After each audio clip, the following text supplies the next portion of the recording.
चर्चा ही नहीं जाने की। मैं आपसे ये कहना चाहता हूं कि कर्म की विडंबना देखो आप, कर्म की विडंबना देखिए आप कि अंतिम क्रिया में महाराज श्री दशरथ की अंतिम क्रिया में न राम जी न लक्ष्मण जी ये दोनों ही उपस्थित नहीं हो पाए। राम तो कोई बात नहीं, मजबूरी थी, लक्ष्मण जी महाराज भी नहीं पहुंचे। कर्म की विडंबना देखिए। इसका मतलब है कि अयोध्या वासियों ने और पूरे देवताओं ने नहीं देखा होगा कि महाराज श्री दशरथ के पास केवल 4 पुत्रों में से 2 ही हैं, और वो भी अंतिम क्रिया भरत के द्वारा की जा रही है। किसके द्वारा की जा रही है? भरत के द्वारा। छोटे की भूमिका में तो शत्रुघ्न जी आते हैं ना, सबसे छोटे कौन है? शत्रुघ्न जी हैं, लेकिन भरत जी के द्वारा है क्रिया की। कर्म की विडंबना देखिए आप। कर्म बिगड़ जाए तो कर्म को सुधारने की कोशिश करना चाहिए। क्या करना चाहिए? कर्म को सुधारने की कोशिश करना चाहिए। दशरथ जी ने, जो वैकुंठ के अधिकारी थे, उन्होंने स्वर्ग में समय व्यतीत किया। कहां समय व्यतीत किया? स्वर्ग में समय व्यतीत किया उन्होंने। इसका मतलब यह है कि स्वर्ग में महाराज श्री दशरथ 14 साल तक रहे। कितने साल तक रहे? 14 साल तक रहे। ये कथा बहुत महत्वपूर्ण है, जरा सुनते जाना। 14 साल तक रहे। इसका मतलब ये अनुभव करते रहे कि कर्म ने वैकुंठ जाने में रोक लगाई, इसलिए मुझे स्वर्ग में ही रुकना पड़ा, वैकुंठ नहीं जा पाए। यद्यपि सगुण उपासक मोक्ष न ले, सगुण उपासक मोक्ष न ले। जो सगुण उपासना करते हैं वो मोक्ष की कामना नहीं करते। लेकिन दशरथ जी का अंत में जब 14 साल बाद तो मोक्ष हुआ ही हुआ, 14 साल बाद तो मोक्ष हुआ उनका, लेकिन 14 साल तक मोक्ष रुका रहा। 14 साल तक, 14 साल बाद मोक्ष हुआ। 14 साल बाद क्या हुआ? बोले 14 साल तक स्वर्ग में रहे। इसके बाद जब राम जी ने राक्षसों का वध कर दिया, रावण आदि का वध हो गया, तो तही अवसर दशरथ तही आए।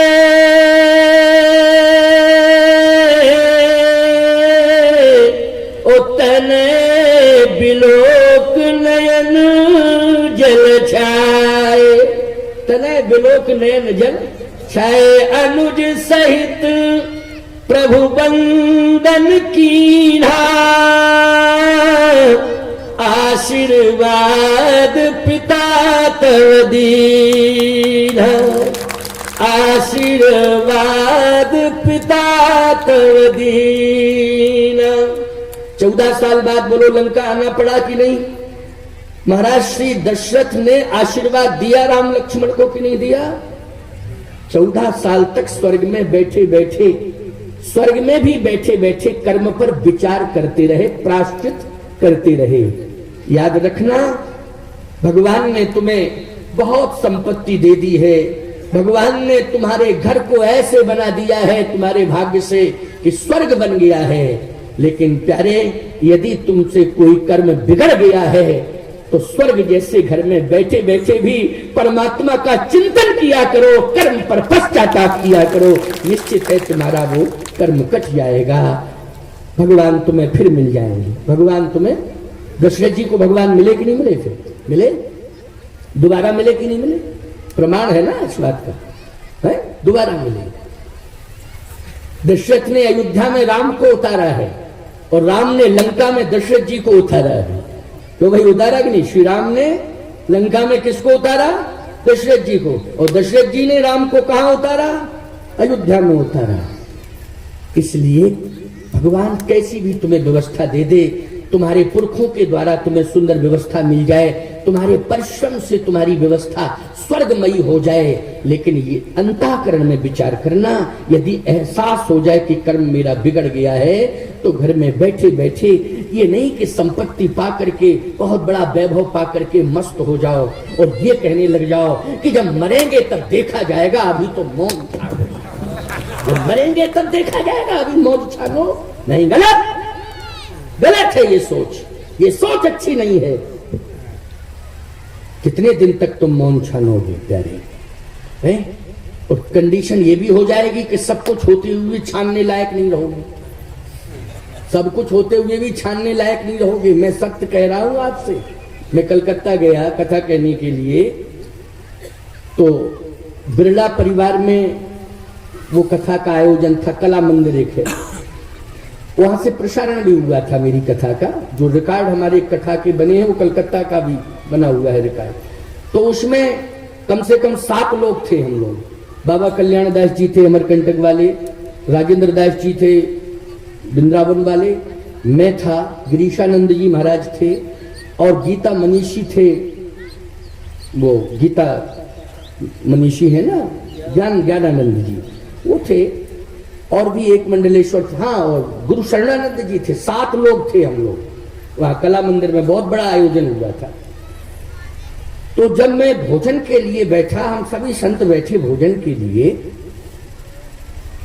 तो आपको मालूम होना चाहिए बसंत कुमार बिरला जी ने मूंग की दाल का पानी रखा अपने उसमें। बसंत बिरला जी ने मूंग की दाल का पानी कटोरी में, और रोटी का ऊपर का परत, नीचे वाला नहीं तो मोटा होता है, ऊपर वाला वो निकाल के अपने हाथ से उसमें मूंग की दाल के पानी में भिगो के खा लिया।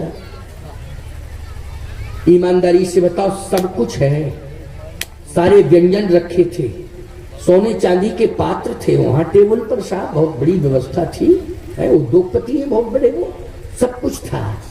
लेकिन सब कुछ होने के बाद छान घोंट पाए कुछ क्या? पी पाए तो मूंग की दाल नहीं, मूंग की दाल का पानी,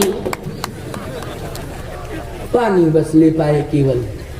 बोलो भाई, कहां तुम छान घोंट पा रहे हो? बोलो, सब कुछ होने के बाद भी कहां छान घोंट पा रहे हो? सोचो जरा। एक मजदूर है, वो मेहनत करता है, चाय जैसी रोटियां दे दो तुम, 10, 12, 15 पे तुलसी दल छोड़ेगा, इससे नीचे तो नहीं, क्यों है? और चाहे कुछ खिलाओ पिलाओ उसको, चाहे सब्जी में मिर्च डाल दो, खटाई तेल कुछ भी डाल दो, और आनंद से पाएगा और प्रेम से सोएगा। सोएगा कि नहीं सोएगा? और फिर काम करेगा। बोलो, सोचने की जरूरत है। सब कुछ तुम्हें मिल गया है, इसके बाद भी तुम उपयोग नहीं कर रहे हो, उपभोग नहीं कर रहे हो। सीधी सी बात यह है कि सावधान हो जाओ। महाराज दशरथ की बात मैं कह रहा हूं, दशरथ की जी के पास सब कुछ है। महाराज श्री दशरथ के पास सब कुछ है। अरे जो किसी के पास नहीं है वो दशरथ जी महाराज के पास है। संपत्ति, वैभव, सम्मान सबके पास हो जाता है, लेकिन भगवान सबके पास नहीं होता है, वो दशरथ जी के पास है। बोलो, है भगवान की नहीं है? वो दशरथ जी के पास है भगवान। भगवान सबके पास नहीं होता है, लेकिन भगवान को पाने के बाद भी कर्म ने ऐसी विडंबना आगे पैदा कर दी कि भगवान को रोक नहीं पा रहे हैं। बोलो भाई, रोक नहीं पा रहे हैं। जबकि भगवान को राजा बना रहे थे, आप अभी सुन रहे थे ना, दशरथ जी महाराज राजा बना रहे थे भगवान को, और संपूर्ण अयोध्यावासियों से समर्थन ले रहे थे। सिंहासन पर बैठे बैठे बताओ, राम को हम राजा बनाना चाहते हैं। संपूर्ण अयोध्यावासियों ने कह दिया, सबके उड़े अभिलाष कहीं मनाए महेश, आप यछत युवराज पद राम ही देव नरेश। सबके ओर का अर्थ है इसमें केकई और मंत्रा भी शामिल है। बोलो भाई, यहां एक साथ सभी लोग हाथ उठा दें तो बोलो, सबका समर्थन माना जाएगा कि नहीं माना जाएगा? सबका समर्थन माना जाएगा, क्योंकि सब ने समर्थन किया। सबके उर अभिलाष है कहे मनाए महेश। तो भैया वैसे नियम तो ये है कि अगर कोई मांगलिक कार्य करने की शुरुआत करते हो कि किसको मनाते हो? पहले महेश को कि महेश के बेटे को? बाप को कि बेटे को? जल्दी बोलो। बेटे को। तो लगना क्या चाहिए था गोस्वामी जी को? सबके उड़े अभिलाष है कहीं मनाए गणेश, आप अछत युवराज पद राम ही देव नरेश। कहीं मनाए गणेश। गणेश जी का सुमरन करना चाहिए था, लेकिन नहीं। सबके उड़े अभिलाष है कहीं मनाए महेश, आप अछत जुवराज पद राम ही देवो नरेश। महेश, देखो सब जगह तो गणेश जी काम करते हैं, लेकिन राम जी के यहाँ महेश जी काम करते हैं। समझ गए हो कि नहीं? राम जी के यहाँ कौन काम करते हैं? महेश जी करते हैं काम। क्योंकि सबसे ज्यादा भगवान राम मानते हैं तो किसे मानते हैं? जल्दी बोलो। महेश को, मानी शंकर जी को मानते। बोलो मानते कि नहीं? और शंकर जी भी सबसे ज्यादा मानते हैं तो राम जी को मानते। इन दोनों का परस्पर ऐसा प्रेम है कि यहाँ गणेश वाली बात अपनी जगह है, वो एक अपनी मर्यादा है, अपनी व्यवस्था है। लेकिन सत्य तो यह है कि कहीं मनाए महेश। इससे सिद्ध होता है, अयोध्यावासी भी जानते थे कि राम जी अगर मानेंगे तो हम लोगों की भले ही नहीं मानेंगे, लेकिन महेश की जरूर मानेंगे, भगवान शंकर की जरूर मानेंगे। इसलिए शंकर जी से सब प्रार्थना कर रहे कि हम लोगों की इच्छा ये है, अब आप इच्छा की पूर्ति करवाओ। कहाँ मनाए महेश। अब यहां शंकर जी जुड़ गए, साथ शंकर जी जुड़ गए। यहां तैयारी होने लगी। गुरु वशिष्ठ जी महाराज, दशरथ जी वहां भी पहुंच गए। दशरथ जी ने कहा महाराज सबकी इच्छा है कि राम जी राजा बन जाए, अब आप आशीर्वाद दो। अच्छा, सबकी इच्छा है। वशिष्ठ जी पहले से सब जानते थे, वो सब जानते थे कि राज्याभिषेक होना ही नहीं है। लेकिन समस्या इस बात की है समस्या इस बात की है, समझ लेना, पूरा गांव इकट्ठा होके एक ही बात कहे और कोई महात्मा उस गांव में रहता हो, वो कहे रुको रुको रुको रुको रुको, अभी रुको, अभी नहीं, अभी रुको। तो सब लोग कहते हैं बाबा जी तुम ही गड़बड़ कर रहे हो, बाकी सब ठीक है, समझ में नहीं आता, तुम्हारी बुद्धि खराब हो गई क्या? तो समझदार महात्मा मौन हो जाता है। समझ गए? समझदार महात्मा मौन हो जाता है। देखो वशिष्ठ कैसे हैं, ईमानदारी से बताओ। समझदार वशिष्ठ जी कैसे हैं? समझदार हैं। बोलो हैं समझदार कि नहीं? मौन हो गए। वो कहे महाराज आप बोल कुछ नहीं रहे हो, बोल नहीं रहे। अच्छा, बोलना सही था उनको, और सही बात अगर कह दी जाती तो गड़बड़ हो सकता था, है न जाने क्या संदेश जाता। लेकिन बोलना तो है, लेकिन सत्य बोलना है। गलत बोल नहीं सकते हैं, चाहे जैसी कंडीशन आ जाए, महात्मा गलत नहीं बोल सकता अगर सही महात्मा है। लेकिन बुद्धि विवेकी महात्मा है तो विवेकी महात्मा विवेक से अपनी बात कह देता है। अब समझने वाले समझे और ना समझे तो ना समझे, और समझने वाले समझे तो समझे। आप बोल नहीं रहे हो, क्या बोल रहे? तुमने कहा हम समझ रहे हैं, सोच रहे हैं, फिर बोल रहे हैं। हमारा इसको इंतजार कर रहे हैं। बेग विलंब न करिए नृप। वशिष्ठ जी बोल रहे तुम समझ लोगे, जो दोहा का अर्थ है वो तुम सब समझ लोगे। बेग विलंब न करिए नृप, साजिए सकल समाज, सुदिन सुमंगल तवहि जब राम होई जुवराज। सुदिन सुमंगल तवहि, ये नहीं कहा सुदिन सुमंगल अवहि। वशिष्ठ जी ने कहा सुदिन सुमंगल तवहि। अब अर्थ अवहि में और तवहि में क्या अंतर है? अवहि मानी होता है वर्तमान और तवहि मानी होता है भविष्य। बोलो अर्थ निकल गया कि नहीं? तो इस दोहे में क्या कहा वशिष्ठ जी ने? बेग विलंब न करिए नृप, साजी सकल समाज, और सुदिन सुमंगल तवहि जब राम हो जुवराज। बेग विलंब न करिए नृप। अवहि और तवहि का अर्थ नहीं समझ पाए दशरथ जी। देखो, जबकि बहुत बड़े ज्ञानी है, विज्ञान नहीं कहना चाहिए था महाराज, ये अवहि क्यों नहीं कह रहे, तवहि क्यों कह रहे? बोलो कहना चाहिए था कि नहीं? कहना चाहिए था। तवहि क्यों कह रहे? अवहि कहो, अवहि अवहि अवहि। लेकिन नहीं, सुन के तुरंत ही जो है चल दिए कि नहीं चल दिए। इसके बाद महाराज श्री दशरथ ने संपूर्ण तीर्थों का जल मंगा लिया, संपूर्ण तीर्थों के संतों को आमंत्रित कर दिया, सारी तैयारियां कर ली गई, सब तैयारियां हो गई, कहीं कोई दिक्कत नहीं, सब कुछ बन गया। अब तो राम को राजा बनना है।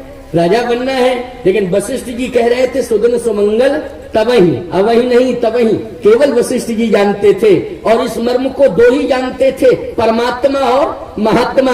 तो परमात्मा में प्रभु राम है और महात्मा में श्री वशिष्ठ जी महाराज हैं। ये दोनों ही जानते महात्मा परमात्मा की अभी अभिषेक नहीं होना है, अभी अभिषेक नहीं होना है। अभिषेक कब होना है? 14 साल बाद होना है। समझ रहे हो कि नहीं? 14 साल बाद होना है, अभी नहीं होना है। तैयारियां पूरी हो गई, सारे लोग समर्थन में हैं। यहां तक कि मंत्रा को कुछ अता ही पता नहीं है। मंत्रा भी कह रही बहुत अच्छी बात है जो हो रहा, हम तो नौकरानी है। अगर घर में कोई फंक्शन होता है तो नौकरानी प्रसन्न हो जाते, आज तो रसगुल्ला मिलेंगे। क्यों भाई, आज तो रसगुल्ला मिल। अच्छा, उस समय जब कोई उत्सव होता है तो उस समय भेदभाव नहीं रखा जाता है। क्यों? सब आइटम दिया जाता है, नौकरों को भी दिया जाता है कि नहीं दिया जाता है? बोलो। कुछ लोग गर्दन नहीं हिला रहे, इसका मतलब है तुम गड़बड़ सड़बड़ करते हो क्या? ऐसे बैठे हो जैसे पत्थर की मूर्ति है। अरे कम से कम सिर हिलाया करो, कहाँ सही बात है। सभी को दिया जाता है, नौकर नौकरानियां, यहाँ तक कि कुत्ता भी पला होता है तो उसे भी सब कुछ दे दिया जाता है कि सब कुछ खिलाओ, है ना? होना भी चाहिए, ये भाव होना चाहिए, निश्चित रूप से होना चाहिए। सावधान। मंत्रा भी प्रसन्न हो रही होगी, हमें निछावर मिलेगी, हो सकता है नूतन वस्त्र भी मिले। क्यों भाई? नूतन वस्त्र भी मिले, निछावरें भी मिलेंगी, व्यंजन भी मिलेंगे। उत्सव है, न जाने कहां कहां के राजा आएंगे, तो नौकर नौकरानियां समझ करके न जाने कितना सारा धन हम सबको मिल जाएगा। ये नौकर नौकरानियां सोचते रहते हैं। मंत्रा की कहीं कोई बात नहीं है, कोई विरोध नहीं मंत्रा का, कहीं कैकेयी मां का भी कोई विरोध नहीं। सारी कंडीशन एकदम अनुकूल है, परिस्थितियां सब अनुकूल हैं। लेकिन दशरथ जी का कर्म जो है टकरा गया, और उस कर्म ने जो है अपना चक्र चलाया। वो कर्म कौन सा था? श्रवण के माँ बाप का श्राप। श्रवण के माँ बाप का श्राप था कि पुत्र के वियोग में जिस तरह से तड़प तड़प करके मैंने प्राण दिया है, वैसे पुत्र के वियोग में तड़प तड़प करके तुम भी प्राण त्यागोगे। बोलो, कर्म आ गया सामने कि नहीं आ गया? आ गया कर्म कि नहीं? इसमें बिल्कुल सबने समझ लिया कि नहीं समझ लिया? कर्म, अब कर्म अपना काम करने लगा। अच्छा, कर्म जब बिगड़ता है और अपना काम करता है तो माध्यम देवता बनते हैं। कौन बनते हैं? कई देवता, देव प्रतिकूल हो गए, ग्रह प्रतिकूल हो गए। कौन हो गए प्रतिकूल? जल्दी बोलो। ग्रह प्रतिकूल हो गए। तो ये देव, अच्छा ग्रह मानी कौन है? ये देवता ही तो है ग्रह मानी। कौन है ग्रह? किनको मानते हो ग्रह? है? ममता बनर्जी को मानते हो ग्रह क्या? भाई सोचो जरा सोचने की जरूरत है। अरे ग्रह प्रतिकूल, ये देवता अपना काम करते हैं। यहाँ देवताओं ने अपना काम किया। बोलो, किसने किया अपना काम? देवता। आपातकालीन बैठक बुलाई गई स्वर्ग में, वहां देवता सब बैठ गए, क्योंकि तैयारियां चलने लगी, सब तीर्थों का जल आने लगा, निमंत्रण सबको पहुंचा दिए, सारी व्यवस्था बन गई, कहीं कोई विरोध नहीं। अब कर्म ने अपना काम किया और देवताओं ने तुरंत आपातकालीन बैठक बुलाई। कहां बुलाई बैठक? स्वर्ग में बुलाई। और उसी समय इंद्र ने कहा, देवताओं स्वर्ग खतरे में आ गया। क्यों आ गया? क्योंकि राम तो राजा बन रहे हैं, रावण को कौन मारेगा? राम तो राजा बन रहे हैं, रावण को कौन मारेगा? राक्षसों को कौन मारेगा? अब कन्फर्म है, राम राजा बनेंगे तो राज्य देखेंगे कि राक्षसों को मारेंगे। अब तो स्वर्ग गया, देवता सब खतरे में, अस्तित्व खतरे में आ गया, अब कोई बचने वाला नहीं है। तो क्या करना चाहिए? करना यही चाहिए कि राम का राज्याभिषेक रोका जाए, अभिषेक किसी न किसी तरह से रोका जाए। अभिषेक रुकना चाहिए, अभिषेक होना नहीं चाहिए, इसके लिए प्रयास करो। सकल कहीं कब हुई है काली,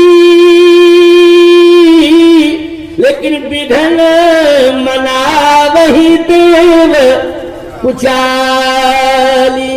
बोलो, संपूर्ण लोग कह रहे हैं कि कब ये मंगल महोत्सव हो, कब हम राम जी को राजा बनते हुए देखें, लेकिन विघ्न कौन मना रहे हैं? बोलो जल्दी, विघ्न कौन मना रहे हैं? बोलो बोलो। विघ्न मना वही देव कुचाली। ये देवता कह रहे हैं राज्याभिषेक नहीं होना चाहिए, यदि राम राजा बन गए तो सब गड़बड़ हो जाएगा, स्वर्ग पर अधिकार हो जाएगा राक्षसों का। ये रावण छोड़ने वाला नहीं है, विघ्न मनावे देव कुचाली। अब देवता बैठे, कहे क्या किया जाए, कहे रोका जाए राज्य से। कुल कैसे रोका जाए, देने वाला दे रहा है, कौन रोक सकता है। जैसे मैं रजिस्ट्री करने पहुंच जाऊं कोर्ट में, रजिस्ट्री दफ्तर में, मैं अपनी संपत्ति की रजिस्ट्री करने पहुंच जाऊं और रोकने वाला रोके हमें, हम गए कब, तेरे बाप की दे रहा हूं क्या, मैं अपनी दे रहा हूं, मेरा विवेक कह रहा है मुझे देना चाहिए, तेरी है क्या, तू मुझे कैसे रोक सकता है। सारी बातें हो जाएंगी। अब दशरथ जी दे रहे हैं और दशरथ जी अगुवाई कर रहे हैं, अब कौन रोके दशरथ जी को। अच्छा, वो देवताओं की रोकने की हिम्मत तो नहीं है, दशरथ जी कैसे रोके, क्योंकि आगे हो सुरपति कर ले ही अरद सिंहासन आसन दे। जब दशरथ जी स्वर्ग जाते थे तो इंद्र सिंहासन छोड़ देता था, आइए आइए आइए आइए, आगे हो जाए सुरपति ले ही अरद सिंहासन आसन दे। बोलो प्रमाण है कि नहीं। तो इंद्र की क्या हिम्मत है, क्या हिम्मत इंद्र की है। सुरपति बसही बाहुबल जाके, सुरपति, सुरपति मानी इंद्र है ना। सुरपति बसही बाहुबल जाके, नरपति रही सकल रुखता के। देवताओं की हिम्मत नहीं है, किसी की हिम्मत नहीं। इंद्र बोला एक की हिम्मत है। किसकी हिम्मत है, बोले चौपाई पढ़ो दूसरी। पहली चौपाई, सुरपति बसही बाहुबल जाके, नरपति रहे सकल रुख ताके, सो सुनती गए सुखाई, सो सुनती रिस। बस एक की हिम्मत है, एक की हिम्मत है। इंद्र बोला ना मनुष्य की हिम्मत है ना देवताओं की हिम्मत है दशरथ जी को रोकने की। दशरथ जी को रोकने की हिम्मत है तो केवल तीय, और तीय में भी तीन में केवल एक, वो है केकई। कौन है, केकई, केवल केकई। अब देखो स्पष्टीकरण हो गया कि नहीं हो गया। इस मर्म को किसने बता दिया, इंद्र ने। सोसुम तीय रस गए सुखाई, केवल एक, तीन तीय हैं, तीन है ना नारियां, लेकिन उनमें एक कौन, वो केकई, और कोई नहीं, केवल केकई। केकई को अगर प्रभावित कर दिया जाए तो निश्चित है राज्याभिषेक रुक जाएगा।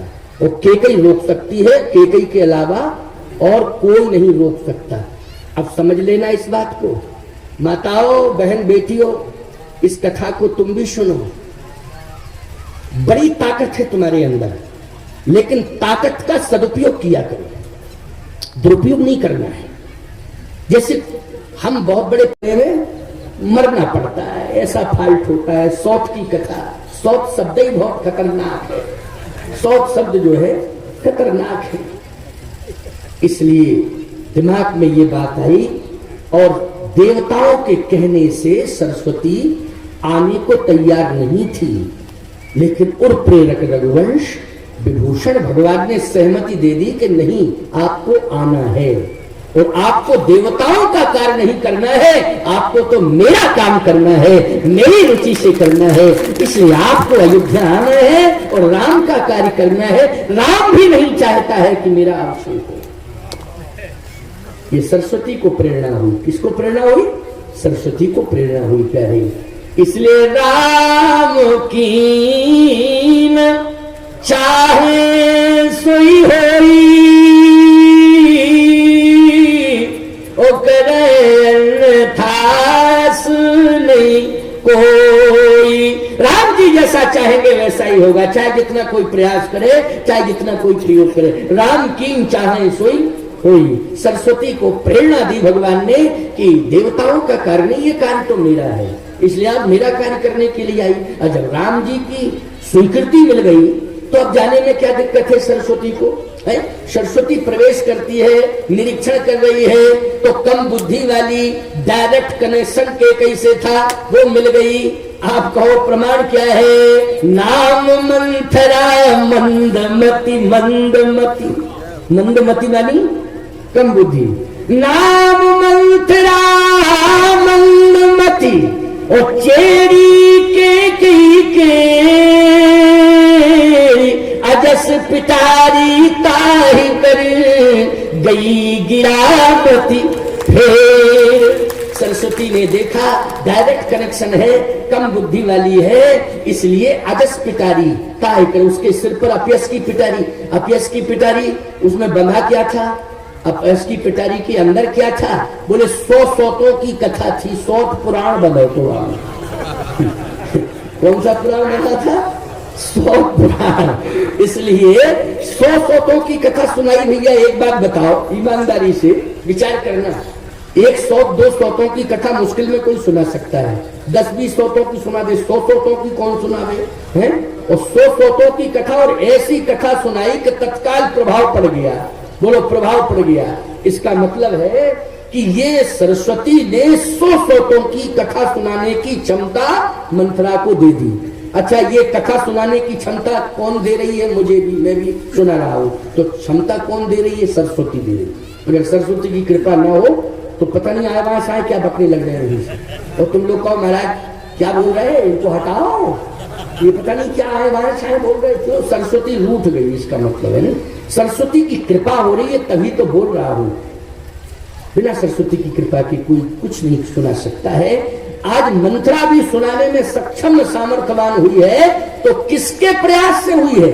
सरस्वती के प्रयास से हुई है। और याद रखना, सरस्वती ने जैसे ही 100 सौतों की कथा का प्रभाव दिया और मंत्रा जाकर के केकई को प्रभावित करने लगी। और कहत कथा सत सवत की जैसन बार विरोध। 100 सौतों की कथा सुनाने की कोशिश कर रही है मंत्रा, लेकिन धन्य है राम के प्रति कितना प्रेम है, राम के प्रति केकई जी का कितना ममत्व है कि जैसे ही राम विरोधी बयान सुना तो केकई एकदम दौड़ पड़ी मंत्रा की ओर क्रोध भरी आंखों से और कहा तेरी जबान पकड़ के खींच लूंगी मैं।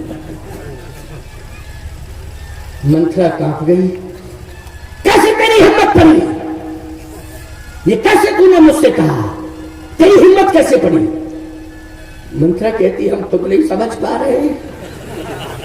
अरे क्यों नहीं समझ पा रही? अगर किसी ने तुझे बहकाया हो, भड़काया हो तो बताओ, मैं उसकी पेशी करूंगी, बुलाऊंगी उसको, उसकी क्लास लूंगी, उसे सजा भी दूंगी। कौन है वो? मंत्रा बोली कह के चली गई। वो तो कहां की थी? अयोध्या की नहीं थी, पता नहीं कहां की थी। कहां की थी पता नहीं, अयोध्या की नहीं थी, लेकिन इतना मैं क्यों? बोले कह रही थी लेकिन दिखाई नहीं दे रही थी। क्यों भाई? मंत्रा क्या कह रही? कि कह रही थी वो लेकिन दिखाई। अच्छा बोलो, मैं प्रवचन दे रहा हूं, सरस्वती जी कहलवा रही है लेकिन दिखाई दे रही है। जल्दी बोलो, दिखाई दे रही है? सरस्वती जी कह के चली गई, मंत्रा यही तो कह रही कि वो दिखाई नहीं दे रही थी, कह रही थी। अब ये पता नहीं कौन थी। खबरदार आइंदा ऐसा किया तो अच्छा नहीं होगा, तेरी जबान पकड़ के खींच लूंगी। जब तेरी जबान ही नहीं रहेगी तो बोलेगी कैसे? तू ज्यादा बोलती है। मंत्रा कांप गई। उधर देवताओं ने इंद्र से कहा असर हुआ नहीं, योजना फेल, बच गई मंत्रा मारते मारते। ये कहो कि ऐसी कंडीशन आ गई थी कि मौत की सजा होने वाली थी लेकिन बच गई हूं, लेकिन असर कुछ नहीं हुआ, योजना फेल हो गई। अब तो कंफर्म है कि राजा राम जी बनेंगे ही बनेंगे, निश्चित रूप से बनेंगे। लेकिन राम की चाहई सोई होई ठास नहीं कोई। सरस्वती ने फिर हिम्मत दी मंत्रा को। बोलो दी हिम्मत की नहीं दी? और दोबारा में जैसे ही हिम्मत दी तो बोलो मंत्रा सफल हो गई कि नहीं हो गई? जल्दी बोलो, हो गई सफल? मंत्रा सफल हो गई अपने। लेकिन किसकी इच्छा से मंत्रा सफल हुई? जल्दी बोलो। राम की इच्छा से। किसकी इच्छा से मंत्रा सफल हुई? राम की इच्छा। लेकिन तुम गलत गलत अर्थ मत लगाना कि कोई बहका रही है हमको, तो रामन जी की इच्छा से बहका रही, क्योंकि जगत गुरु कह रहे थे राम की इच्छा से ये सब हुआ। गलत मत अर्थ लगाया करो। समझ में आई बात की नहीं आई? हाँ नहीं, गलत अर्थ लगाने लगे कि राम की इच्छा से बहकाया है। ना ना ना ना, ये बात नहीं है।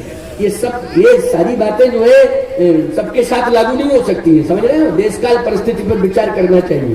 बोलो करना चाहिए, किस पर विचार करना चाहिए? देश काल परिस्थिति पर। कभी कभी ऐसा, एक बार क्या हुआ, देखो अविवेकी पुरुष की बात मैं बता रहा हूं, अविवेकी पुरुष की। एक बार क्या हुआ, जून के महीने में एक के घर में गुरुजी आ गए, तो पति पत्नी अलग अलग गुरु बनाए थे। पति के अलग गुरु थे, पत्नी के अलग गुरु। बड़ी अच्छी बात है, जरा सुनना है इस बात को, बहुत ध्यान से सुनना।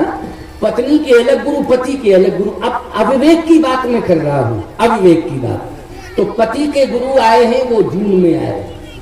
जून में आए तो उसने कूलर मंगाया, बर्फ मंगाया कि ठंडे ठंडे बर्फ से गुरुजी को स्नान, पानी में डाल के स्नान कराए। जून में बहुत ज्यादा गर्मी पड़ रही थी, और दही की लस्सी पिलाई, और दही लस्सी पर लस्सी 2-3 बार डोज लस्सी का दिया गुरुजी को। गुरुजी बोले इतना अच्छा स्वागत तो कहीं हुआ नहीं, और जो गर्मी थी सब शांत हो गई। बहुत आनंद आया। चेला, हम तुझे हृदय से आशीर्वाद दे रहे हैं, बहुत आनंद आया, अब मैं जानना चाहता हूँ आशीर्वाद लो। और पत्नी देख रही थी और खड़ी खड़ी कह रही थी, हमारे गुरु आएंगे तो इनसे कम स्वागत थोड़ी करूंगी मैं, इसी ढंग से। और उसके गुरुजी आ गए जनवरी में। उसके गुरु किसमें है? जनवरी में। ऐसी ठंडी पड़ गई थी, अब तो फरवरी में कम हो गई, जनवरी में कैसी ठंडी थी। आ गए गुरुजी, तो एकदम कहती है बाजार जाओ बर्फ लाओ, हम कम नहीं है। तो गुरुजी बोले क्या बात है, बर्फ और कूलर लगाओ, कूलर। और तुमने एक कूलर लगाया था, 2 कूलर लगाया, हम कम थोड़ी हैं। तुमने अपने गुरु को कूलर लगाया था, हम भी अपने गुरु को कूलर। तुमने 1 कूलर, हम 2 कूलर। बर्फ लाना तुम 50 किलो लाए थे, 1 कुंटल पूरा। कम नहीं होना चाहिए, नहीं तो बगावत कर दूंगी अगर हमारे गुरु के स्वागत में कमी रखी। और तुरंत 1 किलो दही की लस्सी लाके लो गुरुजी। गुरुजी कहे बेटी बेटी बेटी, क्या बेटी? कुछ नहीं, पी लो, नहीं तो बेइज्जती हो जाएगी हमारी। ऐसी बेइज्जती होगी कि हम किसी काम की नहीं रहेंगी, हम घर में रहने के लायक नहीं रहेंगी। फिर पी लो आराम से। गुरु बोला बेटी जनवरी दही, क्या विडंबना होगी, क्या अभी तो कूलर ला रही हूं और बर्फ आ रहा है, स्नान कराऊंगी बर्फ से। तो गुरुदेव बोले कि तेरे ही हाथों से मेरी मौत है क्या? ये मेरी समझ में नहीं आया, तेरे ही हाथों से मेरी मौत है क्या?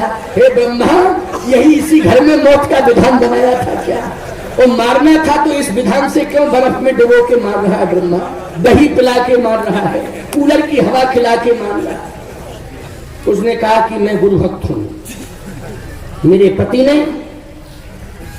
गुरु आया सम्मान किया, मैंने भी कहा था मेरा गुरु आएगा मैं इसी जिससे भी ज्यादा सम्मान करूंगी। गुरु ने कहा पहले ये बताओ किस महीने में आए थे? कहे जून में आए थे। कहे वो जून में आए थे, हम जनवरी में आए थे। जनवरी का ये विधान नहीं है, जून का विधान है। बोलो, तो विधान विवेक से समझना चाहिए कि नहीं समझना चाहिए? और जून का विधान जनवरी में चलाओ तो मौत ही है कि नहीं? तो कहने का तात्पर्य विवेक का परिचय दो। बिन सत्संग विवेक न होई, राम कृपा बिन सुलभ न सोई। इसलिए विवेकी पुरुष होना चाहिए, चाहे पुरुष हो चाहे महिला हो, स्त्री पुरुष कोई भी हो, विवेकी होना चाहिए। तो आज मंथरा जी ने अपना प्रभाव छोड़ दिया, लेकिन छोड़ा किसकी इच्छा से? राम जी की इच्छा से। उसकी अपनी कोई इच्छा नहीं थी। और कैकेयी के हृदय में भी जो परिवर्तन आया वो किसकी इच्छा से आया? राम जी की इच्छा से। सरस्वती ने जो काम किया है वो किसकी इच्छा से किया है? राम जी की इच्छा से किया है। जो कार्य हो रहा है अयोध्या में, बोलो ईमानदारी से किसकी इच्छा से हो रहा है? जल्दी बोलो। राम की इच्छा से हो रहा है।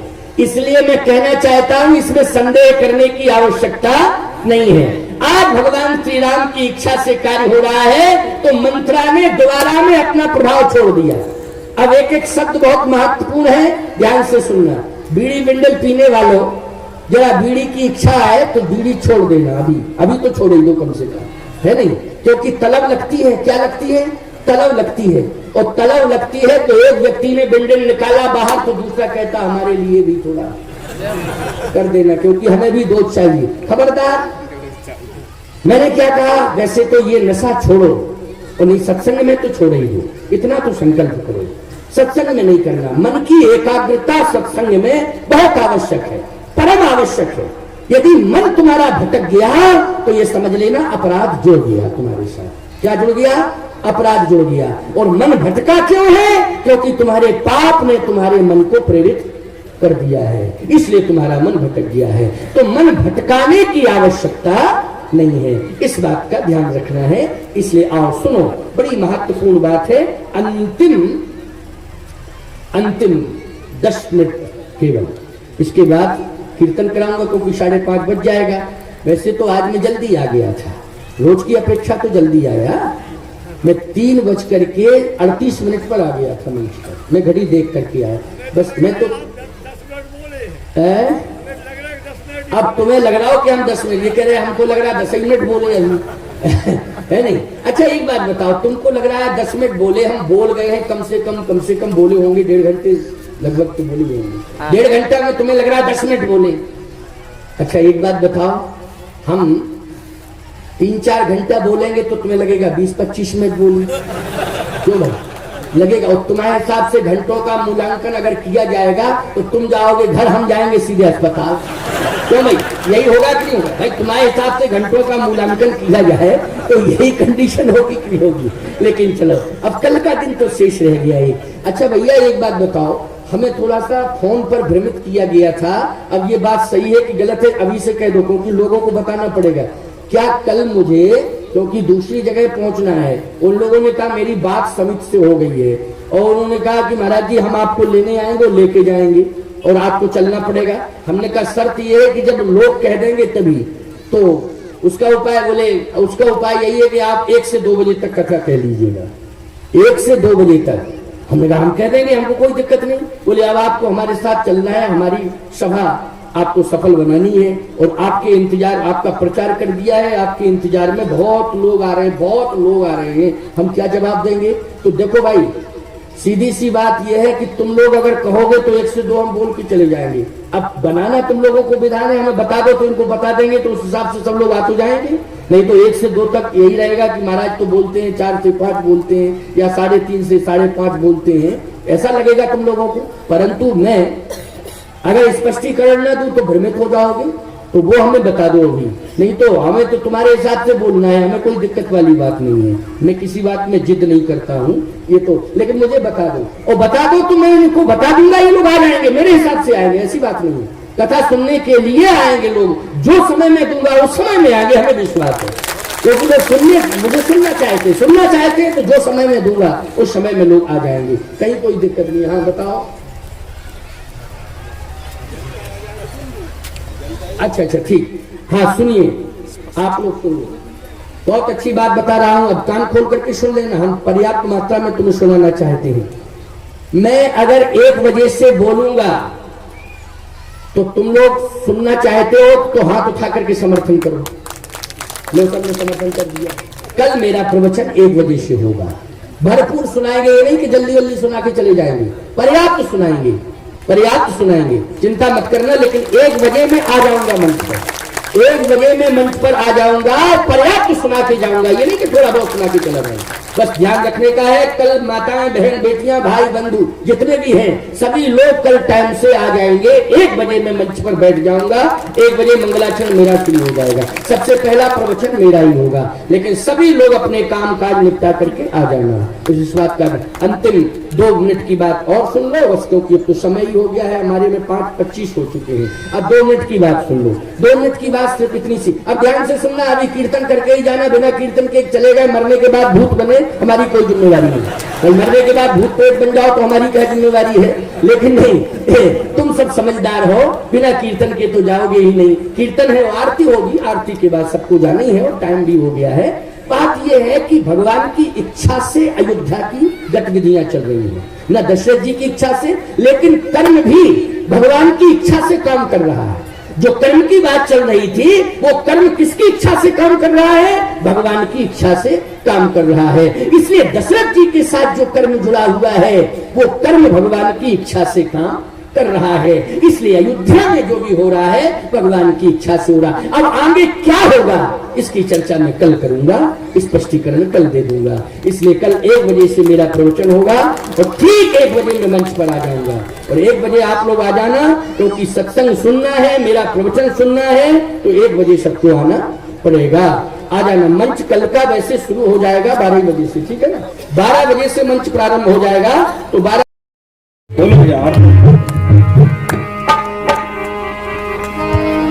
आरती में सब लोग सम्मिलित हो, श्रद्धा पूर्वक आरती हो।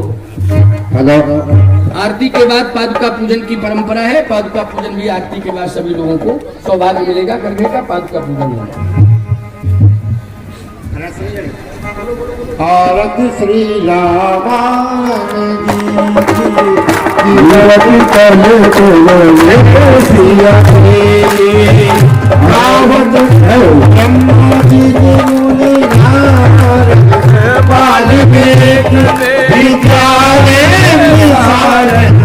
सुख सन्निपाति से वरण पवन सुख आरती श्री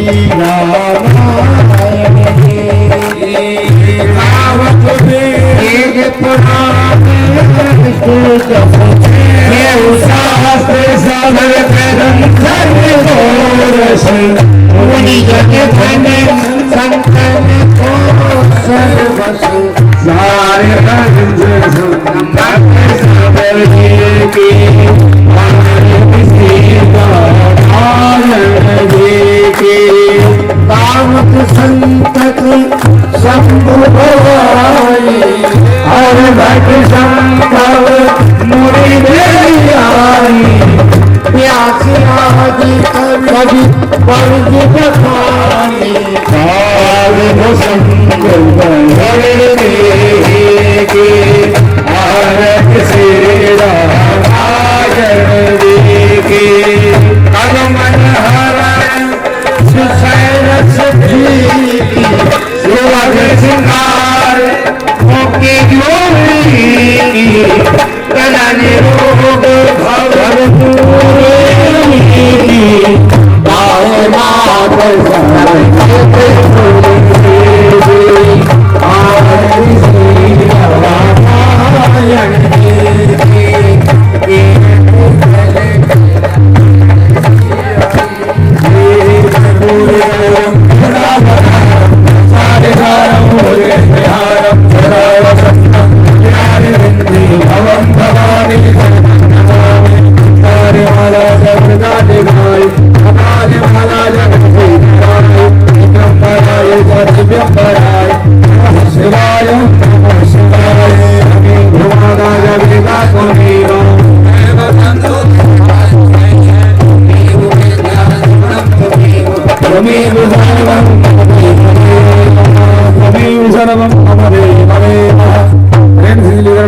देवादिवंदनमात्मा रुद्यात्मा वंदनम आदिवध्यामि आत्मरक्षणार्थं कल्याणार्थं संवृत्वा मंगलमंत्रोस्पाञ्जलिः हरिः ओम दुदनेन दुदनमय यन्त्रदेः वासानि धर्माणि प्रथमान्या संज्ञारे हराग महिमानः चन्द्र इन्द्रपूर्वेशाद्याः शान्तिदेवाः ओम गणपतये नमः एकदन्ताय विद्महे वक्रतुण्डाय धीमहि तन्नो दन्ते प्रचोदयात् ओम गणम्बिकाय विद्महे शिवप्रियाय धीमहि तन्नो मघोरा प्रचोदयात् ओम तत्पुरुषाय विद्महे महादेवाय धीमहि तन्नो रुद्रः प्रचोदयात् ओम रुद्रदेहाय विद्महे मेघलकन्नकाय धीमहि तन्नो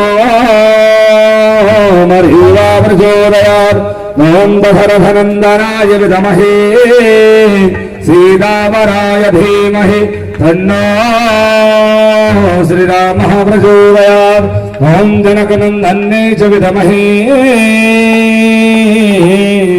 रामप्रियाय धीमहि तन्नो सीता प्रचोदयात् ओम अंजनीसुताय विद्महे पवनपुत्राय धीमहि तन्नो हनुमत प्रचोदयात् ओम ज्ञान गंगाय विद्महे परमहंसाय धीमहि तन्नो गुरवे प्रचोदयात्। नाना सुगंध पुष्पाणि यथा कालभवानि जय पुष्पान्धरमयात्तं ग्रहण परमेश्वरः। सांगाराय सपरिवाराय सायधायत्काय शवाहिनाय सर्व भक्तमंडल द्वारा श्री गुरुवे चरणारविंद सिद्धांत कृष्ण चरणारविंद मंगलवंत पुष्पांजलि समर्पयामि। बोलिए के नारायण भगवान की और कामगिरी पीठ की अंतरीक्ष भगवान जय राम जय